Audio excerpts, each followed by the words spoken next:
अब हम chapter number first के जो क्वेश्चन है शेखावाटी मिशन 100 के वो सोल्व करेंगे। देखिए फर्स्ट नंबर चैप्टर है रियल नंबर्स। ठीक है, इसमें से नंबर ऑफ क्वेश्चन यानी रियल नंबर्स जो चैप्टर है वास्तविक संख्या है, उनमें से 3 क्वेश्चन आपको बोर्ड एग्जाम में मिलेंगे। एक क्वेश्चन है वो 1 नंबर का, यानी 2 क्वेश्चन तो आएंगे 1-1 नंबर के। ठीक है, एक क्वेश्चन आएगा 2 नंबर का। टोटल 4 नंबर की एक्सरसाइज है, क्वेश्चन आपको मिलेंगे 3। ठीक है, 4 नंबर के क्वेश्चन मिलेंगे। इसमें से बहुत इजी एक्सरसाइज है। इसमें जो मेन चीज़ है वो है यूक्लिड डिवीजन लेमा, यूक्लिड विभाजन प्रमेय।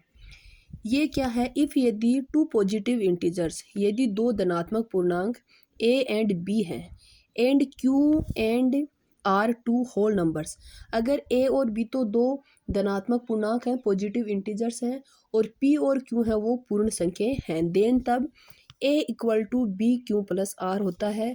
ये स्टेटमेंट है यूक्लिड डिवीजन लेमा का। a equal to B Q plus R, zero जो आर है उसका जो मान है वो जीरो के इक्वल हो सकता है और जीरो से बड़ा होगा। कहने का मतलब आर का मान माइनस में कभी नहीं होगा और बी से हमेशा छोटा होगा। ये ए और बी दो पॉजिटिव इंटीजर हैं। ए है वो उनमें से जो बड़ी संख्या होगी वो ए है, जो छोटी है वो बी है। इसमें एक क्वेश्चन, फर्स्ट क्वेश्चन ये दे रखा है शेखावटी मिशन में कि using Euclid's division lemma find HCF 867 and 255। कि आपको यूक्लिड डिवीजन मेथड का यूज करते हुए ये जो 2 संख्याएं हैं इनका HCF फाइंड करना है। कि ये जो यूक्लिड एल्गोरिथम है वो HCF फाइंड करने के काम आती है। देखिए यहाँ हियर 867 है वो ग्रेटर है किससे? 255 से। तो यहाँ ए तो आएगा 867 और बी है 255 using by Euclid division lemma. ठीक है, A equal to B Q plus R. R का मान क्या होगा? 0 और बी के बीच में होगा, 0 भी हो सकता है। तो ए है ये और बी है ये। ए की जगह लिख दिया ए का मान 867 इक्वल टू बी की जगह ये लिख दिया 255। अब हमें क्यू फाइंड करना है। क्यू क्या आएगा? 255 यानी 255 को कितने से गुणा करें कि जो वैल्यू आए वो 867 से ऊपर नहीं जानी चाहिए। तो हमने इसको 3 से मल्टीप्लाई किया। अब देखो 255 को 3 से मल्टीप्लाई किया तो कितना आएगा? 765। लेकिन हमारे पास तो 867 है इधर, तो ये बराबर के दोनों साइड की चीज़ें बराबर तो होनी चाहिए।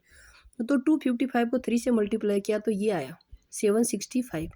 लेकिन 867 है तो 867 के इसलिए इसमें कितना और ऐड करना पड़ेगा? वो कौन है? आर है।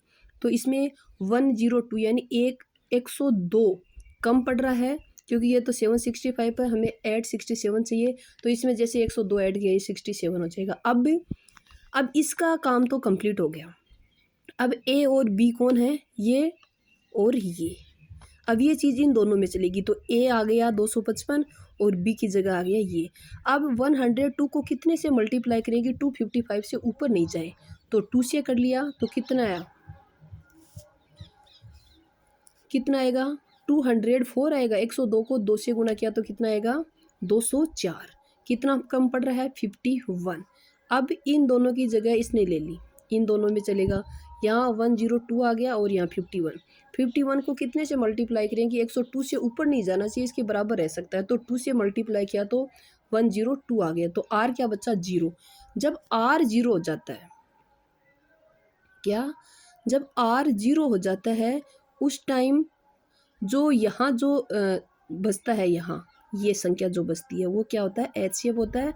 तो हियर रिमाइंडर इज 0, यहाँ शेष पर क्या रहा? 0 रहा। तो HCF है 867 और 255 का वो कितना होगा? 51। ओके, क्वेश्चन नंबर सेकंड है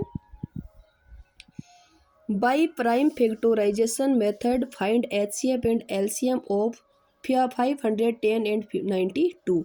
आपको फैक्टोराइजेशन मेथड यानी अभाज्य गुणनखंड विधि से इनके LCM और HCF फाइंड करने हैं। यूक्लिड विभाजन प्रमेय है वो भी HCF फाइंड करने की है, ये भी है। वो बड़ी संख्याओं के लिए काम में आती है ताकि हमें गुणनखंड नहीं करनी पड़े। इसमें दे रखा है प्राइम फैक्टोराइजेशन, तो 500 के फैक्टर की हमने 2 से डिवाइड किया, ये आया। फिर 3 से करना, फिर 5 से, फिर प्राइम यानी इनमें इनके अलावा किसी और का भाग नहीं जाता है। तो 510 की जो फैक्टर है वो क्या है, 2 इंटू 3 इंटू 5 इंटू 17 और 1 सब में लिखना, क्योंकि कभी कभी क्या आता है कि कुछ भी कॉमन नहीं आता तो हम जीरो लिख देते हैं, जबकि जीरो नहीं आता है। किन्हीं भी संख्याओं का जो एचसीएफ है वो जीरो नहीं होता है, क्योंकि अगर कुछ भी कॉमन नहीं आ रहा तो 1 तो आएगा ही। ये 92 के है, ये देखो 2 से डिवाइड किया, ये इसको भी 23 से किया, ठीक है। ये तो एचसीएफ, इनमें कॉमन क्या आ रहा है, इनमें कॉमन यहाँ 2 है, यहाँ 2 है, 2 कॉमन आ रहा है सिर्फ, ठीक है। और इनमें एक 1 आ रहा है, तो 2 को 1 से मल्टीप्लाई किया तो 2 आया। तो इन दोनों का जो एचसीएफ है वो 2 है। एलसीएम क्या आएगा, 2 ज़्यादा से ज़्यादा कितनी बार आया, 2 बार, तो 2 बार लिख दिया। 3 ज़्यादा से ज़्यादा कितनी बार आया, 1 बार लिख दिया। 5 एक बार लिख दिया। 17 लिख दिया। 23 लिख दिया, तो इतना आएगा 23,460। ये इनका क्या है, एलसीएम है। ओके।